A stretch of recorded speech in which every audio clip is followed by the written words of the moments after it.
the question of tariffs is supposed to be settled by the Electricity Regulatory Commission, working in conjunction with every stakeholder within the same, because there are variables that you use to determine the appropriate tariff. And you know, tariffs are different from area to area, from disco to disco.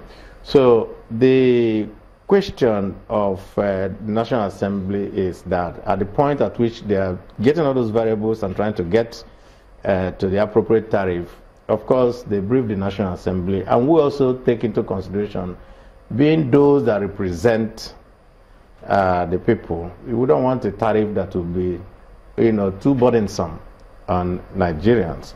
We won't also want a tariff that will be so low that it will not be sustainable, you know, going forward. And so you must have to come to a sort of balance, and that's why I said at the beginning that there is this gap always there. That's why when you hear about the liquidity crisis in power, it is the gap between the tariff and the cost of power. They just put it that way. In certain other areas, decisions are made by government to say, this is how we will intervene in making sure that this liquidity crisis does not continue to increase.